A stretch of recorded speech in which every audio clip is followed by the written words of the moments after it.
ಇನ್ನು ಮುಂದೆ ನಿಮ್ಮ ನೆಚ್ಚಿನ ಧಾರಾವಾಹಿಗಳ ಫುಲ್ ಎಪಿಸೋಡ್ಗಳು ಸನ್ ನೆಕ್ಸ್ಟ್ ಆಪ್ನಲ್ಲಿ ಮಾತ್ರ. ಪುಟ್ಟ ಯಜಮಾನ್ರೆ, ನಾನು ಸಮಾಧಾನ ಮಾಡ್ತೀನಿ, ನೀವು ಹೋಗಿ.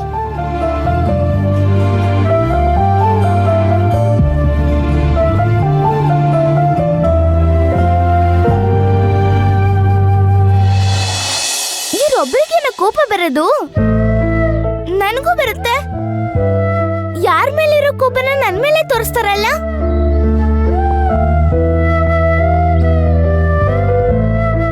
ಅಪ್ಪನ ಹತ್ರ ಹಾಗೆಲ್ಲ ಮಾತಾಡ್ತಾರ?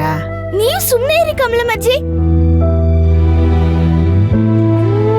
ನೀವೆಲ್ಲ ಹೀಗ್ ಮಾತಾಡಿನೇ ಈ ಮನೇಲಿ ನಂಗೆ ಯಾರು ಬೆಲೆನೇ ಕೊಡ್ತಾ ಇಲ್ಲ. ಅಯ್ಯೋ, ನಾವು ಕೊಡ್ತಾ ಇದೀವಲ್ಲಮ್ಮ, ಅಷ್ಟ್ ಸಾಕಲ್ವಾ? ಕೊಡ್ತಾ ಇದ್ದೀರಾ. ಅಯ್ಯೋ,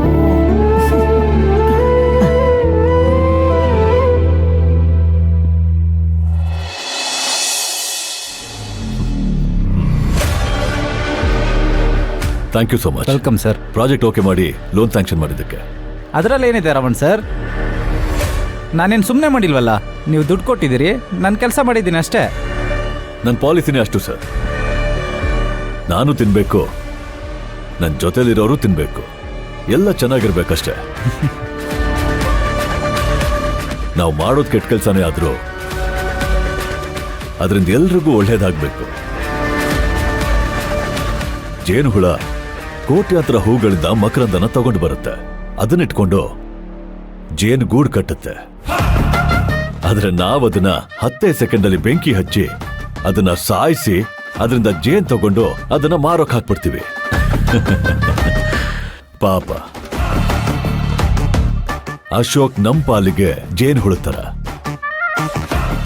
ಜಪಾನಲ್ಲಿ ಕೂತ್ಕೊಂಡು ರಾತ್ರಿ ಹಗಲು ಕಷ್ಟಪಟ್ಟು ಆ ಪ್ರಾಜೆಕ್ಟ್ ನ ಡೆವಲಪ್ ಮಾಡ್ದ.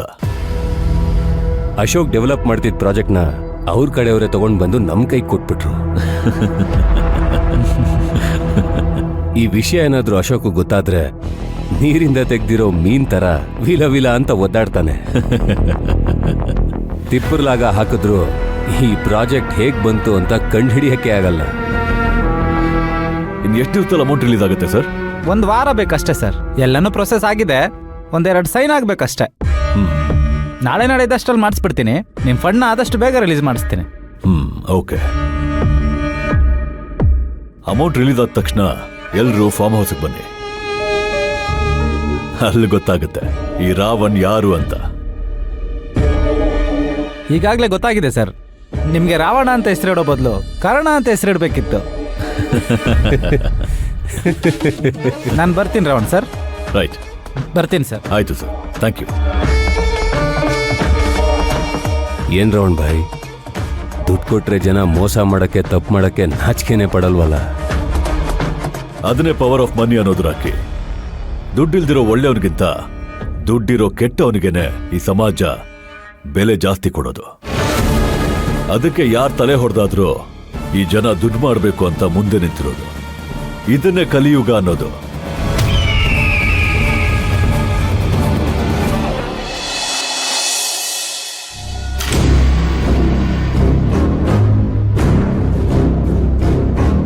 ಶಿವಗಾಮಿ, ಶಿವಗಾಮಿ, ಶಿವಗಾಮಿ!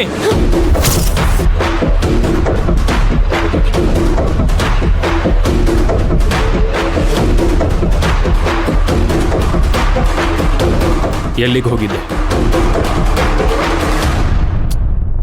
ಕೇಳ್ತಾ ಇದ್ದೀನಿ ತಾನೆ, ಎಲ್ಲಿ ಹೋಗಿದ್ದೆ?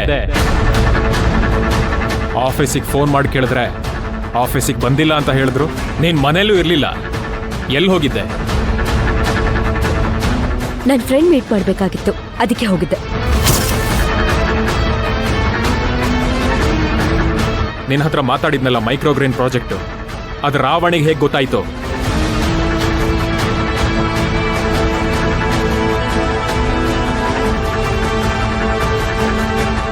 ಅಂದ್ರೆ ನಿಮ್ಮ ಮಾತಿನ ಅರ್ಥ ನಾನ್ ರಾವಣ್ಗೆ ಹೇಳಿದೀನಿ ಅಂತನಾ?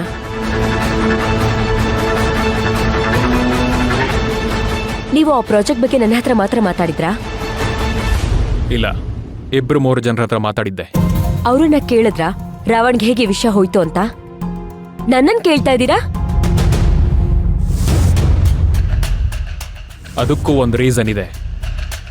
ಇತ್ತೀಚೆಗೆ ಯಾಕೋ ನಿನ್ ಬಿಹೇವಿಯರ್ ಸರಿ ಇಲ್ಲ. ಚೆನ್ನಾಗಿ ನಡೀತಿದ್ದ ಕನ್ಸ್ಟ್ರಕ್ಷನ್ ಕಂಪನಿನ ಕ್ಲೋಸ್ ಮಾಡಿಸಿದೀಯಾ. ಅದರಿಂದ ಆ ಟೆಂಡರ್ ರಾವಣ್ ಕಡೆಯವ್ರಿಗೆ ಹೋಗಿದೆ. ಟ್ರಾನ್ಸ್ಪೋರ್ಟ್ ಕಂಪ್ನಿನ ಲೀಸಿಗೆ ಕೊಟ್ಟಿದೀಯ. ಕಳ್ತನ ಮಾಡ್ತಾ ಇದ್ದಂತ ಮ್ಯಾನೇಜರ್ನ ಆಚೆ ಕಳಿಸಿದ್ರೆ ಅವನ್ನ ಮತ್ತೆ ಕರ್ಸಿದ್ಯಾ. ಮೊನ್ನೆ ಇದ್ರ ಬಗ್ಗೆನೇ ಮನೇಲಿ ಜಗಳ ಆಯ್ತು. ರಾತ್ರಿ ನನ್ನ ರೂಮಿಗೆ ಬಾ, ಇದ್ರ ಬಗ್ಗೆ ಮಾತಾಡಬೇಕು ಅಂತ ಹೇಳಿದ್ದೆ. ನೆನ್ಪಿದ್ಯಾ?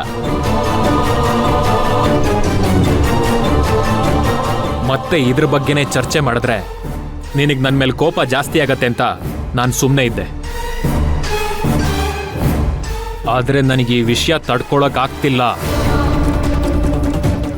ನನ್ನ ಕಣ್ಮುಂದೆನೆ Shambhavi group of companies loss ಆಗ್ತಾ ಇರೋದ್ನ ನನ್ನಿಂದ ನೋಡ್ಕೊಂಡು ಸುಮ್ಮನೆ ಆಗೋದಿಲ್ಲ ಶಿವಗಾಮಿ. ಹೌದಾ? ಹಾಗಾದ್ರೆ ಇಷ್ಟೆಲ್ಲ ಮಾತಾಡೋ ನೀವು ಎಲ್ಲಿ ಹೋಗಿದ್ರಿ ಇಷ್ಟ ದಿವಸ? ಜಪಾನಲ್ಲಿ ಹೋಗಿ ಕುತ್ಕೊಂಡಿದ್ರಲ್ಲ, ಆಗ ಈ ಕಂಪನಿನ ನಡೆಸಿದ್ ಯಾರು? ಆಗ ಶಾಂಭವಿ ಗ್ರೂಪ್ ಆಫ್ ಕಂಪನೀಸ್ ನೆನಪಾಗ್ಲಿಲ್ವಾ ನಿಮ್ಗೆ? ಶಿವಗಾಮಿ, ನಾನ್ ಜಪಾನಲ್ಲಿ ಮೋಜು ಮಸ್ತಿ ಮಾಡಕ್ ಹೋಗಿರ್ಲಿಲ್ಲ. ಕಂಪನಿಗೋಸ್ಕರ ಕಷ್ಟಪಟ್ಟು ಒಂದು ದೊಡ್ಡ ಪ್ರಾಜೆಕ್ಟ್ನ ರೆಡಿ ಮಾಡಿದ್ದೆ. ದಿನಕ್ಕೆ 18 ಅವರ್ ಕಷ್ಟಪಟ್ಟು ಕೆಲಸ ಮಾಡಿದ್ದೀನಿ. ಅದೆಷ್ಟು ಮಲ್ಟಿನ್ಯಾಷನಲ್ ಕಂಪ್ನಿಗಳ ಹತ್ರ ಮಾತಾಡಿದ್ದೀನಿ ಗೊತ್ತಾ? ಎಷ್ಟು ಬಿಸ್ನೆಸ್ ಮ್ಯಾನ್ಗಳ ಅಪಾಯಿಂಟ್ಮೆಂಟ್ಗೋಸ್ಕರ ಅವ್ರ ಆಫೀಸ್ ಹತ್ರ ಗಂಟೆಗಟ್ಟಲೆ ಕಾಯ್ತಾ ಇದ್ದೆ. ಅಷ್ಟು ಕಷ್ಟಪಟ್ಟು ಮಾಡಿರೋ ಪ್ರಾಜೆಕ್ಟು ನನ್ನ ಶತ್ರು ಕೈಗೆ ಹೋಗಿದೆ ಅಂತಂದ್ರೆ ಏನರ್ಥ?